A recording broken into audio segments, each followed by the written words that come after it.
Hey everybody, welcome back to TRB. That's right, it is the Resistance broadcast, and we are here live right now on this Thursday evening, February 15th. We hope everyone had a wonderful Valentine's Day, and if you don't care about Valentine's Day, then forget I said it.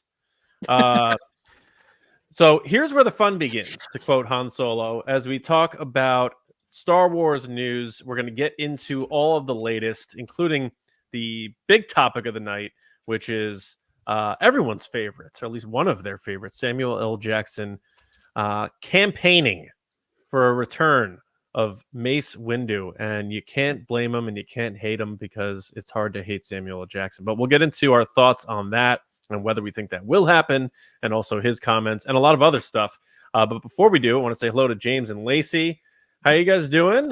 Did you guys do anything for Valentine's Day? And more importantly, because I don't care about that, do you have any thoughts about the Empire's 25th anniversary, the big tease, and then the big reveal of the Empire coverage of an anniversary of a 25-year-old movie? That was one of the funniest things you ever said. I don't actually give.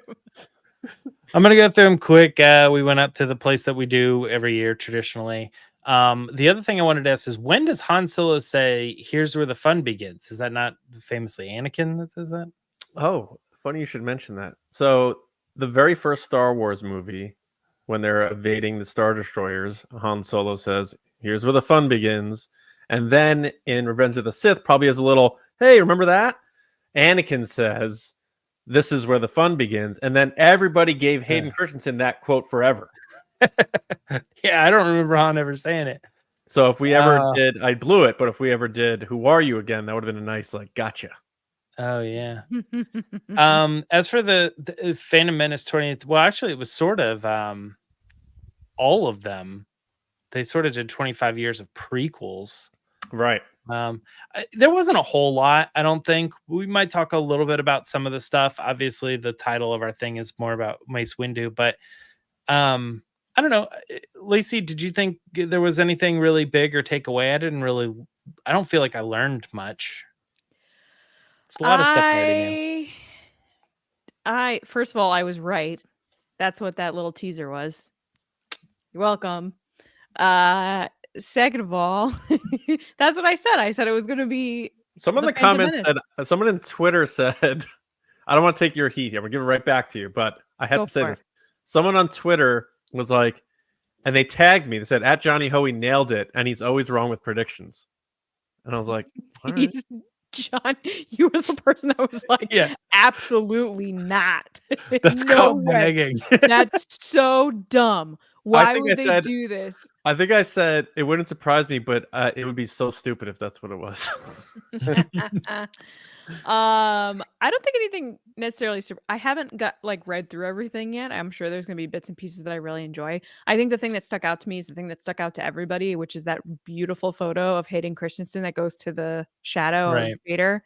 It's just so perfectly high fashion, yet Star Wars, yet call back to that poster from the Phantom Menace.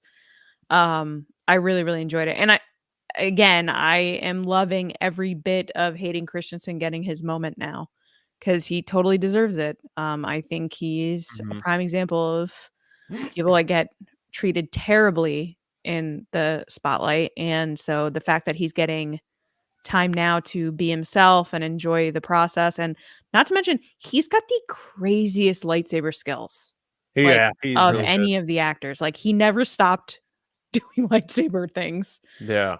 As for Valentine's Day, I got cookies for Valentine's Day, which is like really great. I love cookies. From this place called Crumble Cookies. They're like a chain. Everybody knows them. But like, they totally messed up the frosting, and it made me laugh, because it's like you had one job, which was to put frosting on this cookie, and the person was like, "Rah!"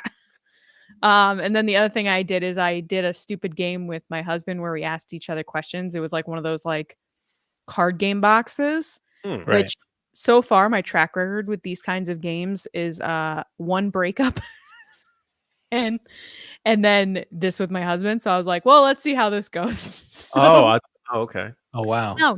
So it's like going to IKEA. What? IKEA makes you break up? Yeah, that's a 30 Rock joke, but it's been used a Oh, lot my elsewhere. oh. Yeah, no, actually, we like going to IKEA. Honestly, we both do.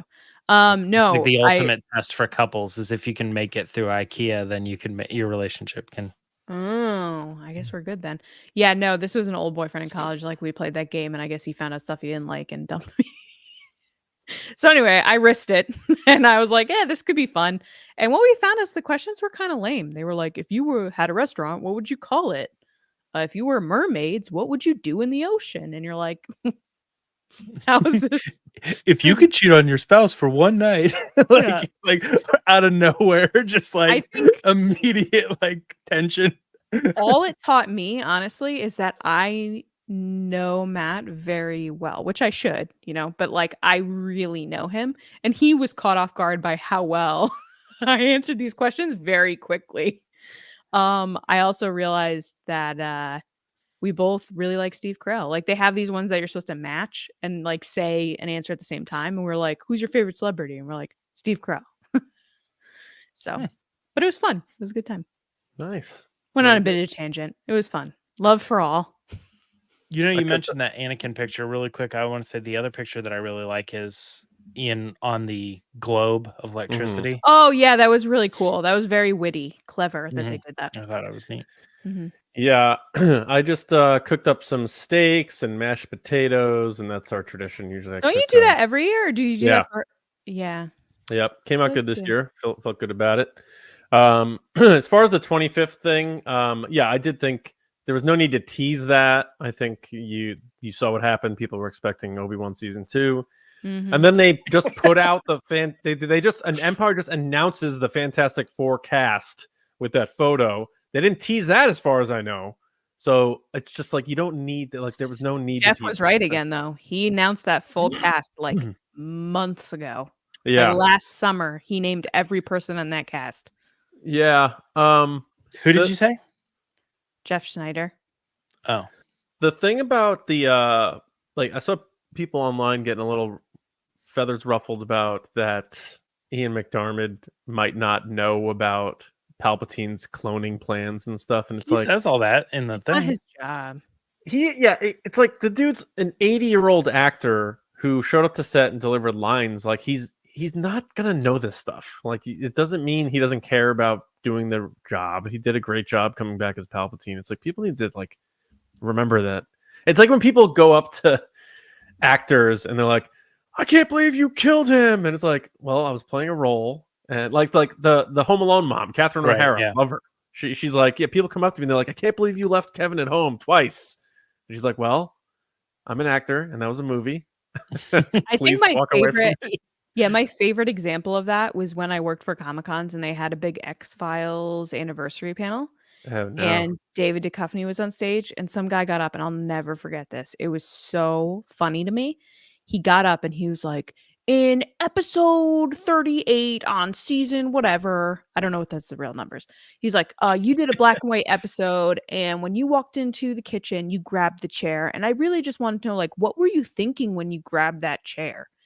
And everyone in the room was like silent. And David Duchovny was like, you got to be kidding me. Like that. What? Like that's your question? Although he said the F word. He was like, what the F? Wow. He was like, what kind of question is this? And then everybody kind of laughed and the guy was like, And and then ruined that guy's life. I know. And then the next Yeah. guy asked a question about like, would you ever do like more anthology episodes or something like that? And he's like, see, this is a good question. And I was like, Oh Oh man.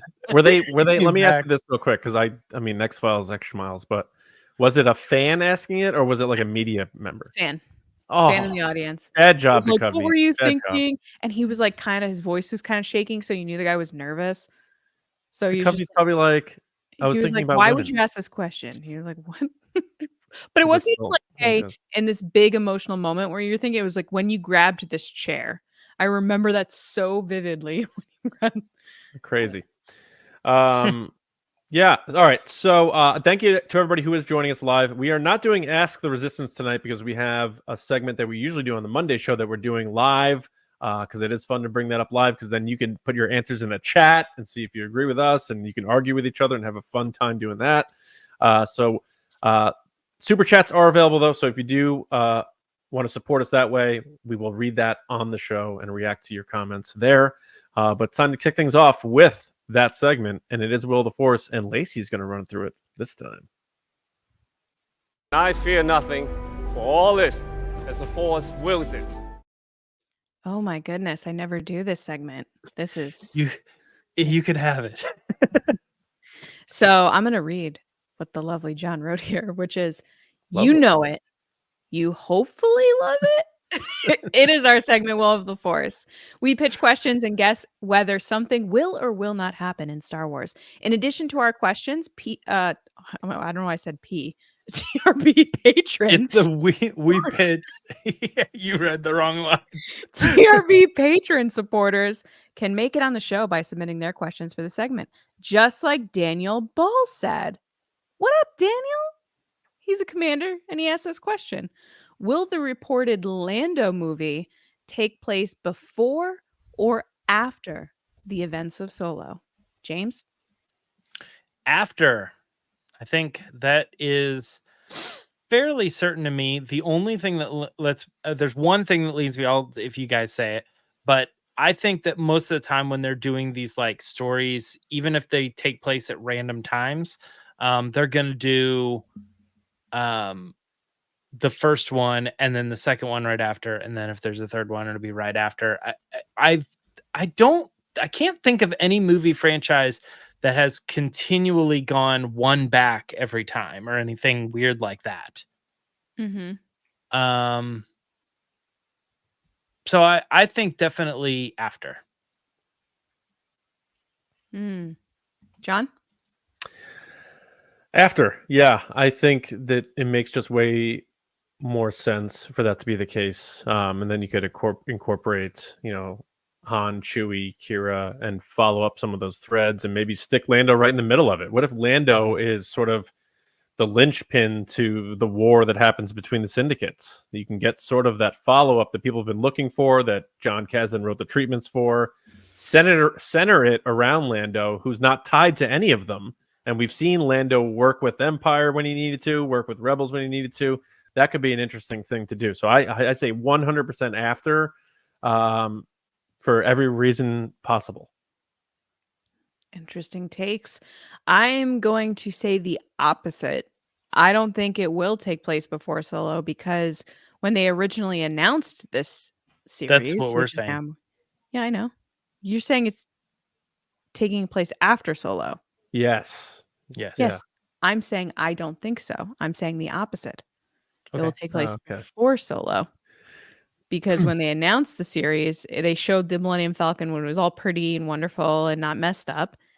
And I think that's where this is going to go, because they have the whole setup with Lando with his feet up, talking about the Calrissian Chronicles. And I think that that's a prime example of like a setup for him to do all these things prior with those adventures leading into Solo.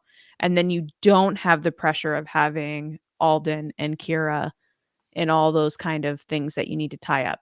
That doesn't mean you can't hint at them in the series that then lead to something else. That's because obviously I want Solo to happen. I just think that this series is going to take place prior to Solo.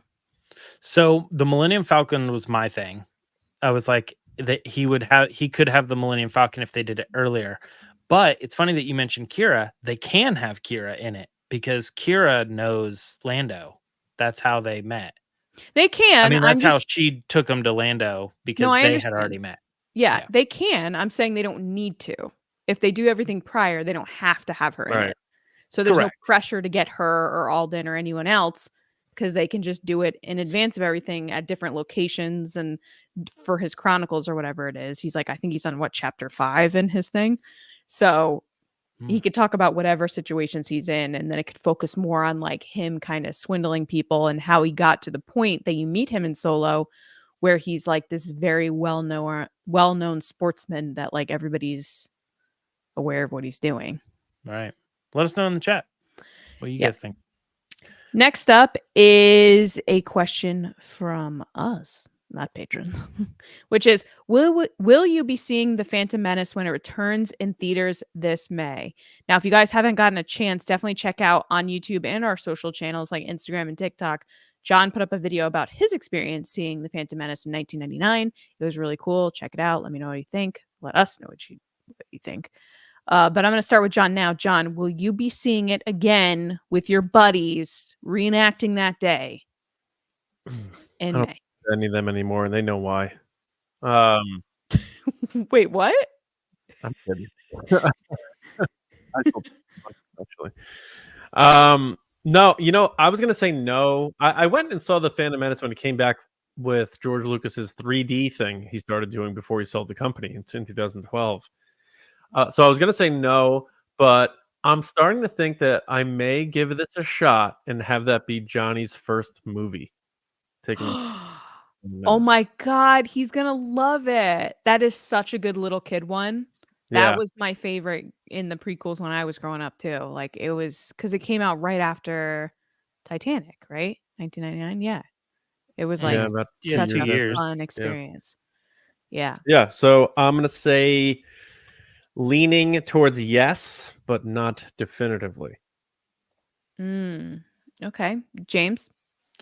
I think I probably will. I had a friend that I don't get to see very often pop in and say, "Hey, did you see the Phantom Menace is coming back to theaters?" And I was like, "Oh, that just feels like an opportunity to be like, we should go see it." So I might already have something on the schedule with a friend of mine. And I don't know. It's John said that he had gone and seen it recently, but I haven't. I haven't seen Oh, it any was of the Star Wars movies 12 in years ago. theaters. Well, I know, but I mean, like, even before that, since they were in theaters, So, and actually, I went and saw, I think, 2 of the special editions. I don't think I went and saw Empire or maybe Return of the Jedi. I don't remember which one. I feel like I saw 2 of them though. And one of them was for sure the first one. I definitely saw that one, but I don't remember which of the sequels I saw. Nice. The Phantom Menace is my favorite of the prequels, so I think I'm definitely going to try to go see it because I haven't been able to see the other movies that have come out recently just because I was like pregnant and then it was, whatever. But I think at this point will be a good time for me to take a break one day. Maybe I'll third wheel with John and Johnny to go see it. Oh, you bring the pretzels. I will bring my Bavarian legend to the theater to enjoy this May. Let's grab this super chat that just came in because it's pretty topical.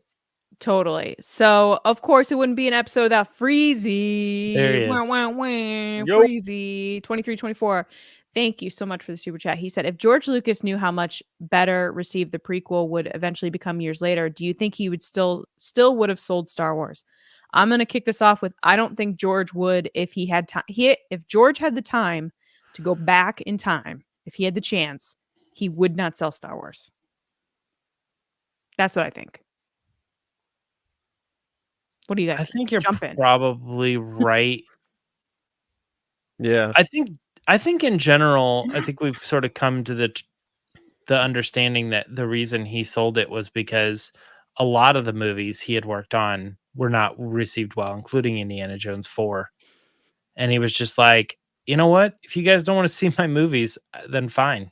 I'm going to go make movies for myself. Yeah. I think it's also known from Bob Iger's book that he was promised something very different when he sold Lucasfilm than what he got, from the way they handled the transition to what the consulting thing that he was kind of promised to the treatments of the scripts for the sequel trilogy. I think he thought it was going to go very differently than it went. Yeah. And,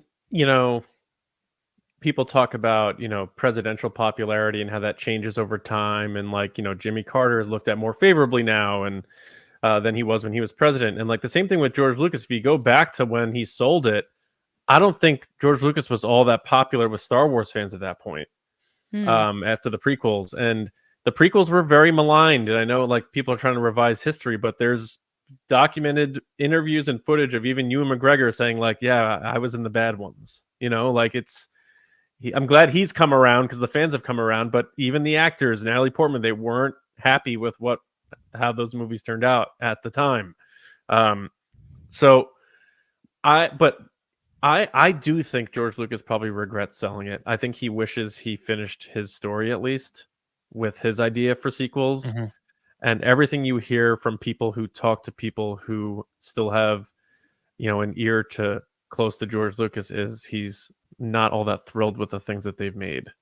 Now that doesn't change how I feel about those things, but when you hear similar things from people who don't know each other, who are relatively connected closely, it has to mean something. So I think with the exception of Solo and like The Mandalorian are the only things that he's like probably somewhat interested in and or happy with what came out of it. Rebels, he probably anything Dave did, maybe. I was gonna say maybe Ahsoka too. Yeah. You know what's interesting about the time he sold it as well is he sold it right in the middle of working on Clone Wars. Like it was like the show was like abruptly ended. Yeah, and it's like what was going on that he was like, he's currently working on Star Wars and it's been going for 6 seasons, and he's like, now I'm gonna sell the company. It's over, done. We're not even gonna finish this show. I don't know, man.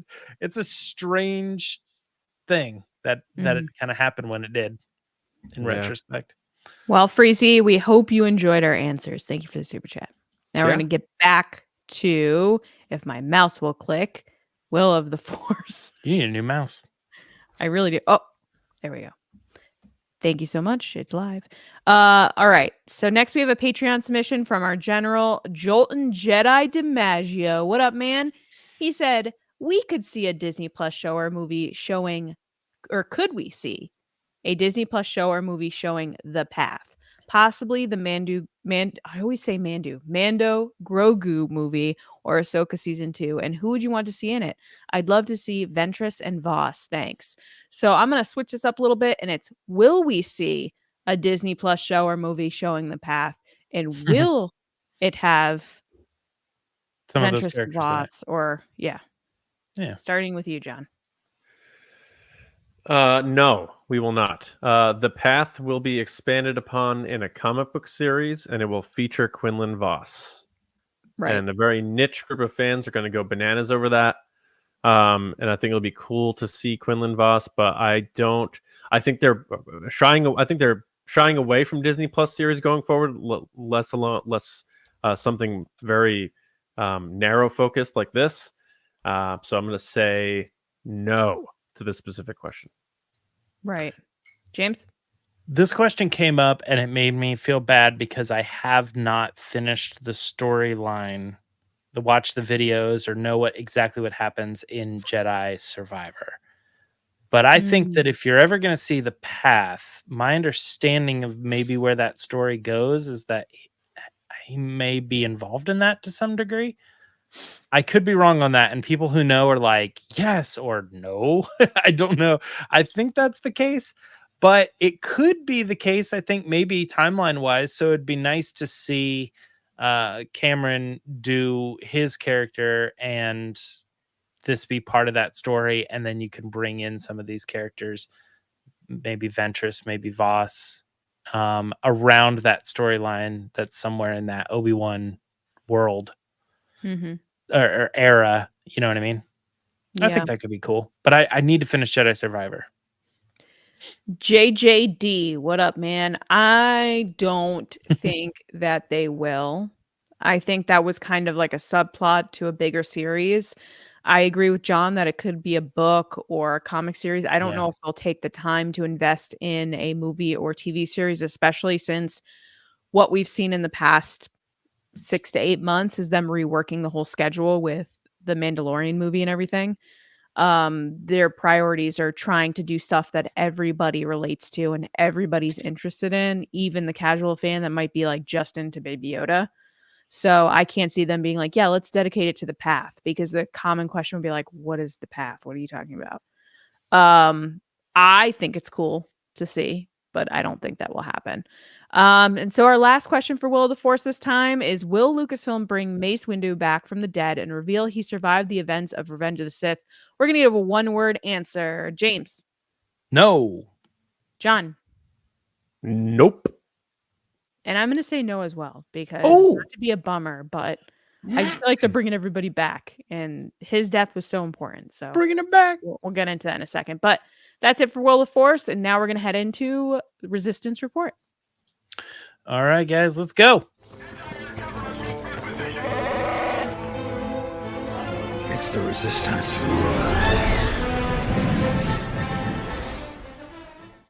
Yeah, see, here's the thing is I knew that when we were talking about the 25th anniversary of the prequels up at the top, we did have this other story that we were going to dive more deeply into later when we got to Resistance Report. And that is the fact that when Samuel L. Jackson was doing his interview with Empire, they were asked, or they asked him, like, what do you think? Like, would you want to do a Disney Plus series or movie or anything relating to Mace Windu still being alive? And he's like, definitive answers. Absolutely. Yes. Anything, all that. He's alive. He's yelling, it's all caps and everything.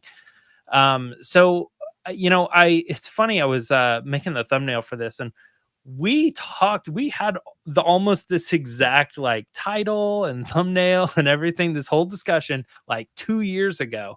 It's like he keeps ringing that bell. And I think we were pretty decidedly all the same votes even back then. Not much has changed. I don't think this is moving forward, but I don't know. Let's talk about it. I'm going to start with you, Lacey, if you don't mind. What Sure. are your thoughts on the Samuel L. Jackson push that he keeps doing to try to manifest this show or this, this storyline of his character from 20 years ago, 23 something? I think it is a couple things. I think he had an amazing experience with Star Wars. He truly loves Star Wars. He's been, constantly talking about it, whether it's with John Boyega or whoever, that he wants to come back. He's never let this go. And I don't blame him, because he wants to be a part of it. So he thinks if he keeps bringing it up, someone's going to be like, you know what, why don't we? Because he's seen it happen. And we, as fans, have seen it happen with numerous people, that they kind of talk about it into action, into fruition. I think there's definitely a paycheck attached to this, so we can't ignore that either. That he wants that Disney money, and I don't blame him, because he's getting the Marvel money, so why not the Star Wars money as well? But I personally think it's just kind of, I don't know if this is it is the right phrase, but it sounds worse than what it is, which is like beating a dead horse. Like, I feel like his character died, and it's such a crucial part in the story for Anakin's turn that he dies, that it would take away from the seriousness. And as we've talked about several times with different characters coming back to life, and you guys know how I feel about the whole Ben Solo's death thing, and I've been told like, oh, well, a death is important, Lacey, because a sacrifice means something. It shows that there's, weight to it, and that it matters within the universe, and it's high risk. Well, if you keep bringing everybody back, then that goes against every point that you guys are arguing, which is that these deaths mean something in the bigger story. So that's why I think he can't come back, and he shouldn't come back, despite him wanting to come back. Now, that doesn't mean that he can't play a different character if they like dress him up or put him in an alien outfit or something. Or I know we joked about it on our Patreon. Bones. Yeah, our Patreon episode that's coming out soon. John had said, like, what if it's his brother? And it's like, I sure. didn't say that. James, I think James. Oh, said James said that. One of you said that, and we were joking about how that's. I think like, it was truly, yeah. Yeah, we were talking about how it truly could be like a soap opera spin. Oh, it was his brother. But yeah, it's just a lot of explaining to do. Otherwise, if you have him stick around, like, where was he this whole time? Why wasn't he helping? Yoda came back. Why didn't he come back? Why didn't Obi-Wan came back too? So it gets really muddy, and I think it goes against what George was trying to do when he did die. So I'm sorry, Samuel L. Jackson. You need to let this one go. Yeah, this is one of those things that's tricky. Like, Boba Fett died, but when the current canon kind of reveals the story that he didn't actually die, and this is what they would be doing with Mace Windu. It's not so much like bringing him back, but to me, this story and Samuel L. Jackson wanting to do this feels similar to, and maybe that means it is happening, Ewan McGregor, when it felt like it was more of like I'm here, I'm available, I want to do it. And if we don't do it, then it's just a missed opportunity. So if the show ever surfaced for me, if that announcement ever came, it would feel like they're only doing it because, and then this is the reason, because he wants to do it and you're going to miss that opportunity. And it's not actually a story that's necessarily warranted. It's just a Hollywood thing where people are talking and they're making money and they're making deals and we're going to tell this story. And I'm like, I don't know. I think people like the character. And I mean, I obviously love the character, but how many people really want that to be a storyline where he comes back and he's been missing and not involved and turned into a nomad or something? Like, what was he doing? I don't think it fits. And I think Lacey's right that she didn't say this specifically, but I do think it's Samuel L. Jackson just being like, it's all fiction. Like, who cares? Like, I want a job and I loved the character and I'd love to play him again. How cool would that be? Fans get more Star Wars. I get more money. I get to play the character again. That's a personal thing. Like, it seems 100% for him. But I don't think that we, the fandom, all want that. And I hope Disney also recognizes that. John, what are your thoughts? Yeah, I think I don't know how serious Samuel L. Jackson is about this right now. I mean, let's not forget, like, he has looked the same for the last 40 plus years, but he's like 78. He's literally like George Lucas's age now. And it's like, what are they going to do with an old Mace Windu? Are they going to have to spend money to DH him? And again, what is the story? Ultimately, it's not going to happen because I think it really upends what that whole death meant for Anakin's turn and Palpatine's unlimited power. And it's like those two, that was their first combined effort as master and apprentice to take out the Jedi. It was like this big moment. Anakin falls to his knees, says, "What have I done?" It's like, if he survived, then it's like, not that much, actually. yeah. Not that much at all. So I think that really undoes something that George Lucas purposely put in there for the fall and turn of Anakin. So I don't think they'll touch it for that reason. The same way I don't think they'll make special editions of the prequels because George Lucas doesn't want them to do that. So I think it's just not going to happen for those reasons. And then you think about, like, his voice is in at the end of Rise of Skywalker. So we'll assume, as we believed, that means he did die before those events. So when did he die? Like, how come we hadn't heard about it since? It's just like, it would all be just to serve, like you said, James, the actor wanting to return. And it's, to me, I think he's being tongue in cheek about it. I don't think he's being that serious about it. I think he's just doing Samuel Jackson yelling things that he likes to do. If they came to him with an offer, he would sign up because, like Lacey said, paycheck, and he has fun doing it.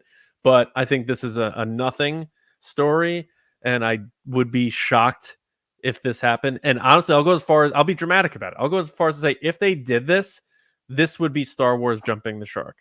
I think if there was some, like, reveal at the end of a show and a hood comes off some character and it's this big bald head and it's Mace Windu, I think people will be like, I think I'm done. One interesting Honestly, thing about the timeline too is that it's been 25 years since the prequel, so we can play kind of in a 5-year span or whatever. That would put it roughly around the time of the original trilogy. So like Rogue One to the that time between Mandalorian and Return of the Jedi, that little like brief area afterwards. So it's like during that span, I think it'd be strange to try to do a Mace Windu show during the original trilogy. It just doesn't. It's so strange. Yeah. But that's why we think it's probably not going to happen. And speaking of things that are probably not going to happen, Ben Mendelsohn was recently doing an interview with the Italian publication Bad Taste, and was asked about Orson Krennic, his character from Rogue One, and if he would ever like to play that character and return to it, what was cool about him. And he says, "Oh, I love the character, and here's the cool thing. I think there's some amazing stories." But he does say specifically that he has not been at this time contracted in by Disney in any way or contacted. So this completely shuts out his connection with Andor season 2, unless he's lying. We can always go that route, but I honestly think that if we've gone this long without hearing rumors or people leaking that he's involved, and he is saying, he's coming out to say that he's not contracted and has not reprised the character, I think this is a good sign that he just wasn't asked. He just was not involved in the season 2 story. John, what do you think about Ben Mendelsohn's comments on how he's not returning to Orson Krennic anytime soon? I think he's lying. Ooh. I think he's in Andor season 2. I don't know that he's in it a lot, but it would not shock me at all if he shows up at the end, which is the last, because they're dedicating 3 episodes of season 2 to a year. So 4 years before Rogue One, 3, then 2, and then 1. So the last 3 will be that final year. I think it would be kind of cool because he does TV. So this isn't like one of those things like, oh, this is below me. And Right. Tony Gilroy always said, like, I'll bring people back if it makes sense. And with this character, it does make sense because you have all these Imperials that we're just meeting in Andor, like Daedra Miro and that crew. I think it'd be kind of cool if he came in and undercut her and like took her out, because we've seen her torturing people and she's very despicable. That would be an interesting play, and then we can sort of see where he ends up going into Rogue One, because they keep talking about, we're going to see how Cassian gets to where he is and K2 heading into Rogue One. Let's see the dark side of that. Let's see the Empire side of that. Let's see how Krennic got to where he's at. Maybe even mentioning, how he's tracking down Galen Erso. It could add nice layers to the introduction of Rogue One. It doesn't need to be Krennic series. It doesn't need to be a Krennic movie. He's a supporting small character. He's like a Tarkin. Have him in a little bit of Andor at the very end, closer to the events of Rogue One. And I think he probably is, because they said they're bringing people back for that season, and it would make sense for him to return. Quite the opposite of Mace Windu returning and trying to sandwich him in somewhere. This actually makes sense. I think he's full of it. I think he's lying. So, and I hope he is, because he's great. I like him in everything he's in, whether it's a 2-line part or a big part like in Bloodline. So I'm hoping he's full of it, and I'm hoping he is showing up in Andor season 2. Yeah, his exact quotes are, "As for being contracted by Lucasfilm for a new project, I can tell you." As for being contacted by Lucasfilm for a new project, I can tell you that no, I have not been approached for something like this. But if John is right and he's lying, he also made a bunch of comments about, what you need to understand about a character like Krennic is that he had the chance. If he had the chance, he would have tried to take over the entire game. And it seems to me that this aspect has not yet been explored sufficiently. So it kind of makes it seem like that would be where he was at, leading up to Rogue One. Lacey, what are your thoughts on Ben Mendelsohn? And do you agree with John? Do you think he's misleading everybody? Yeah, I think he's lying.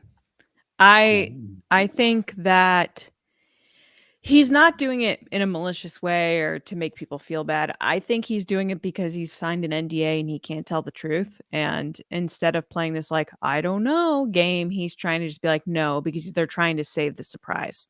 If we know one thing, Lucasfilm and Disney love a good surprise, and they love a good reveal that everybody's going to be on social media talking about.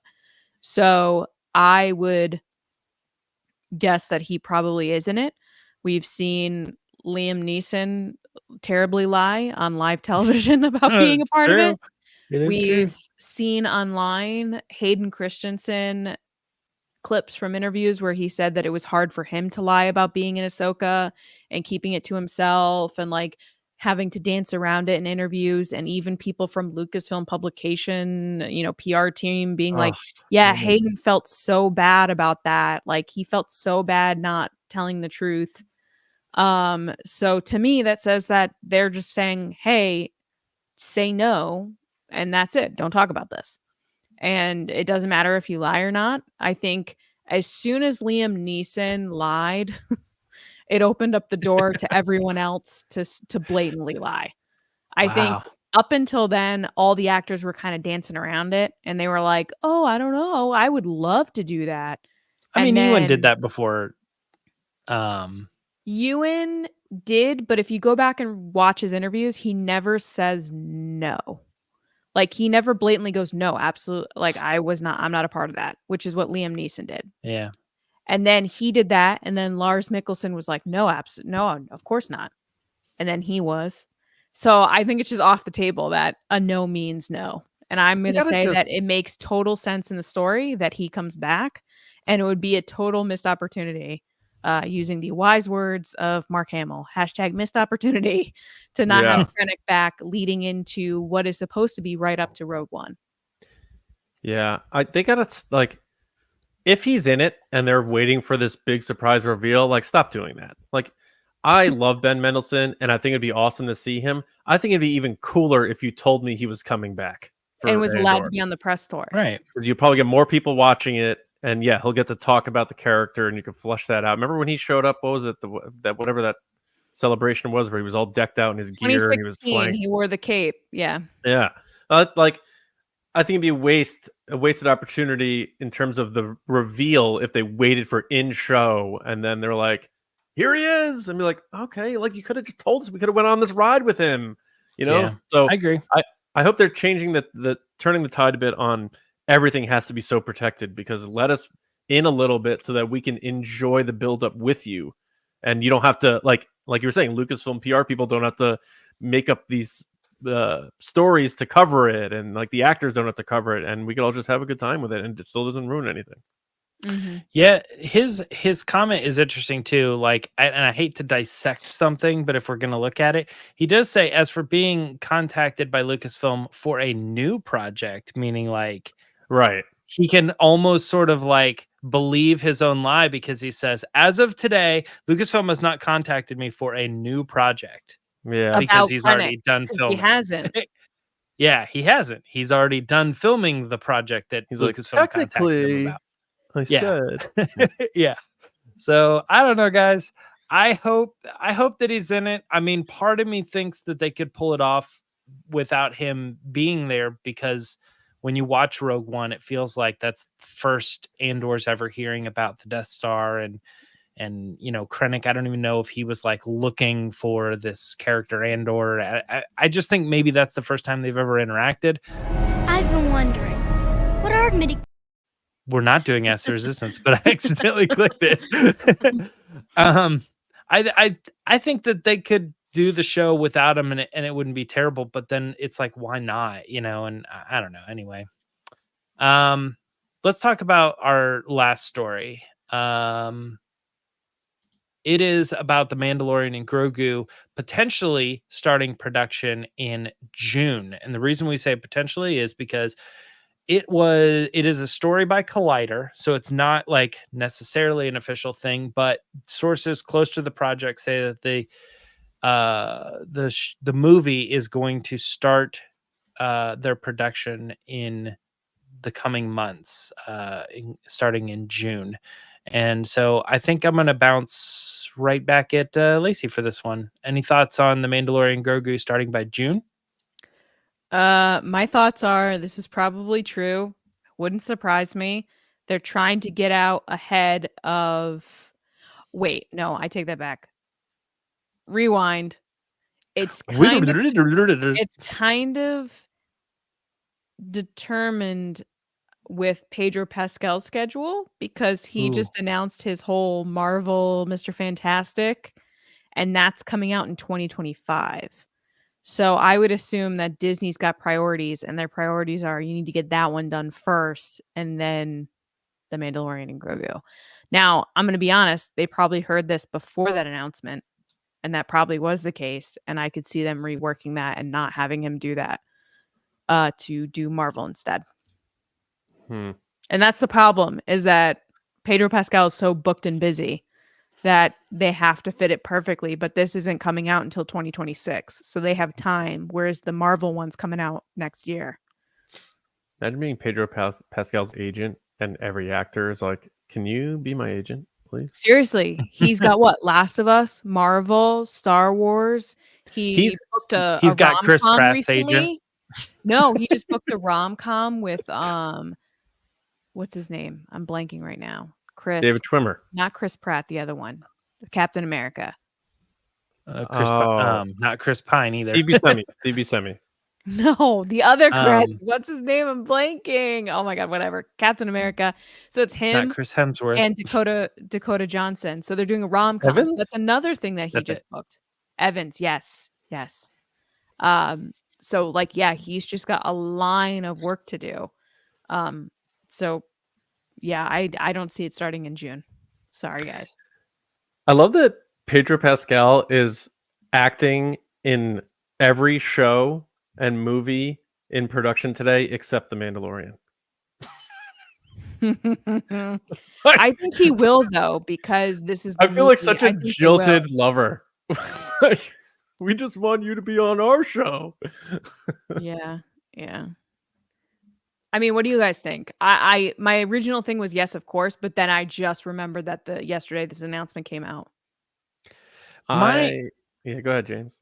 My only thing with what you're saying, Lacey, is that the Mandalorian's production revolves around Pedro Pascal, and I'm like, it never has. I feel like if they're gonna do their movie the way that it is, and then whenever they need him, they'll fit him in. They've got time. Possible as well. Like they could shoot the whole movie without him and then have him do voice work. That's totally true. I'm saying like if they're expecting to have him for this, that's not happening. I'm just saying, even if they did the whole movie and then like the scenes that they plan on him being without his helmet or whatever, they'll be like, well, we'll shoot those later, but production still can start in June. That being said, I still think like June is too soon. Like I feel like all of this stuff with the naming of the movie or like the announcement and everything, it all came very quickly, and then they're like, we're getting started like this year, 2024. The movie comes out in 2026. You're starting production. I mean, that makes sense. I guess it does. But when I hear production, I was thinking filming, because they're probably already working on it. Yeah. What? That's what I think it is. I say too soon. I'm with Lacey. Too soon. But John, you're better at these calendar for production stuff than we are, I think. Only because we saw what happened with like The Force Awakens. It started filming a year and a half before release, and how, a little less than a year of post-production, they went up to the wire. Same thing with the subsequent movies, Rise of Skywalker, because they got rid of Trevorrow and they brought JJ in and had to redo the script, and they had a script in February, and then the movie was coming out a year and 10 months after that. There was like, and they were changing that movie up until the final cut. So with this, give it time. I think it makes sense to start filming. It's going to be less than 2 years before the movie comes out. Give Favreau time for post-production, reshoots. Maybe they're like, you know what? We do need to add a scene here with Pedro. He's actually free now, and we'll bring him in and we'll do this scene. I think he's just wrapped not on Wonder Woman 3. Yeah, he's just not going to be in it a ton, I think. But to me, the timeline makes sense to start filming in June on this. And I saw Brendan Wayne on Instagram talking about how he's fired up for the movie. So they clearly got him locked in to assume that role again. I just hope, I think we still will get Pedro Pascal on screen.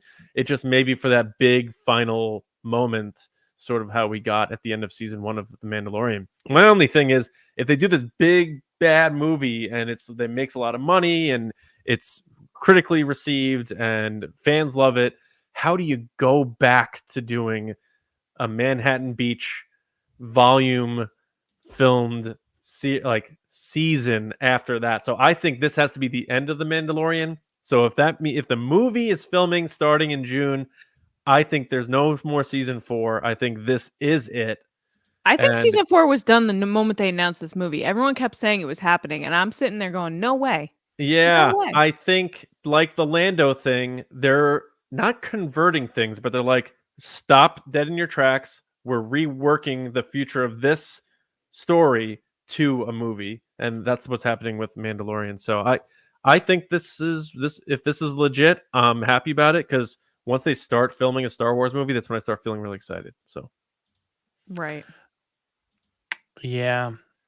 Well, I mean, I think that's all of our thoughts on that particular thing. I guess my only last thing is just I'm not really good with those production schedules like that. But it feels to me like after somebody just said, "Hey, you know, you've been working on season 4, and we're ripping that away from you, and you got to start a movie, and you've got 3 months to get it together."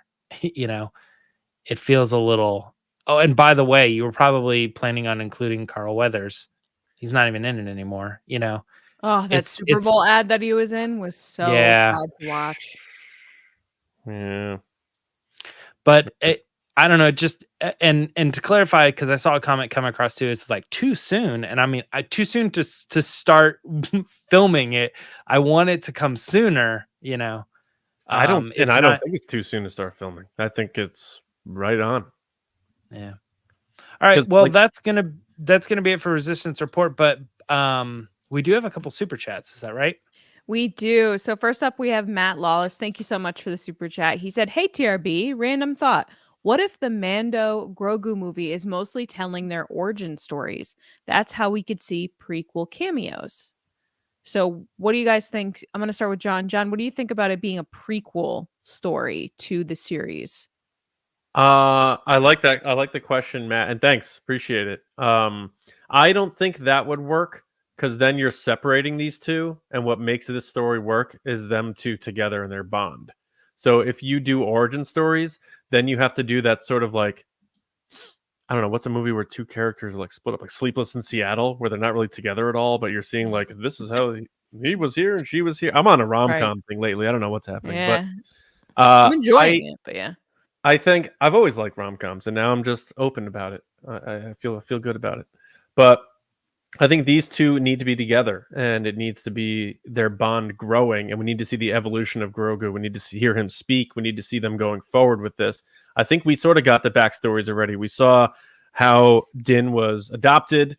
We saw what happened to him. We saw Grogu getting rescued. We know what his backstory was, being trained as a Jedi. I think that's enough. I think now it's time to move forward, continue the evolution of that bond between the two of them. And I think that pairing is what makes this very special, because I don't know yet if just Mando or just Grogu works for me, because for 99% of this, because they got back together so quickly in Book of Boba Fett, they've been together.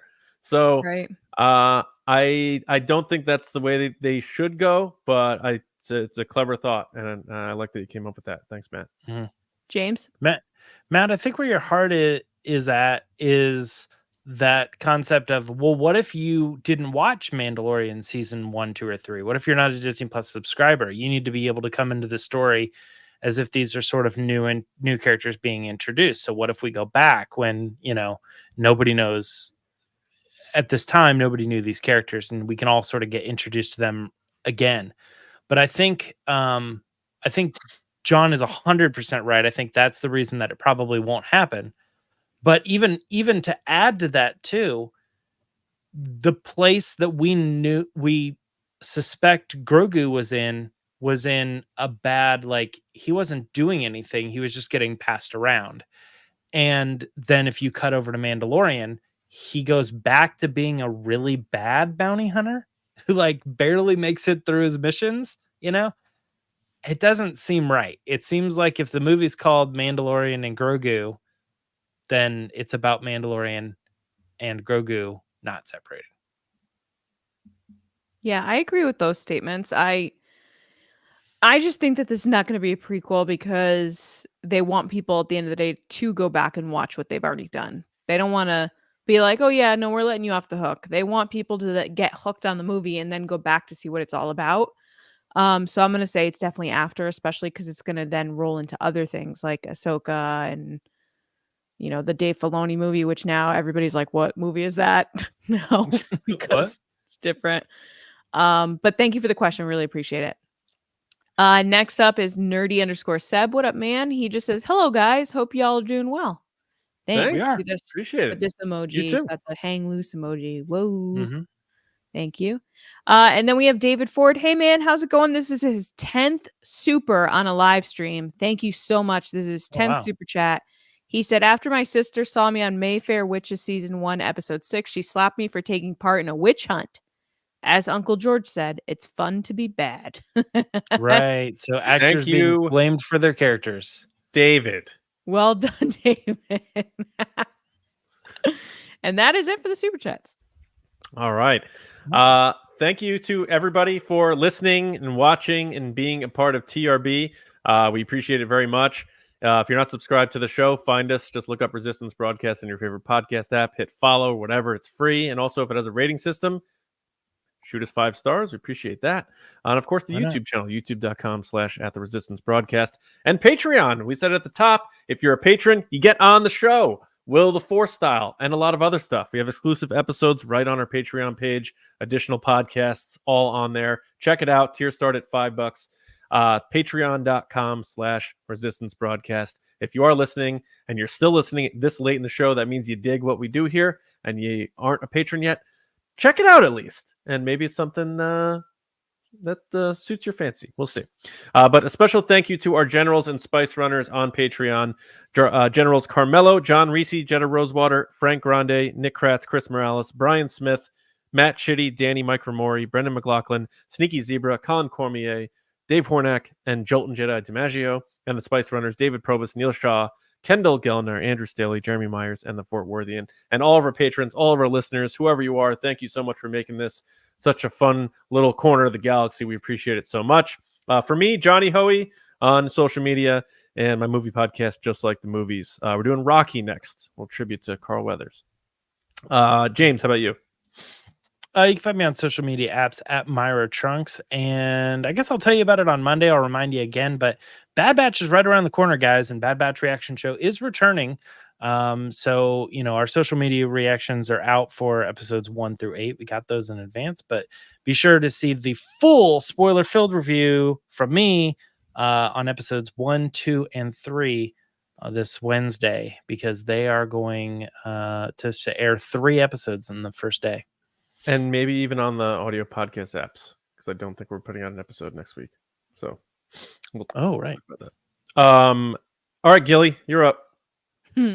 People can find me on social media at Lacey Gillerin and on TikTok at It's Lacey Gillerin. And I'm super excited for Monday's episode. Yes. I'm returning, first of all. You're welcome. Yeah, Lacey is back on Monday, and we may have a guest with us. So stay tuned for an announcement on that. But we hope you have a wonderful weekend, and we will see you all next time right here on the Resistance Broadcast. We'll see you around, kids.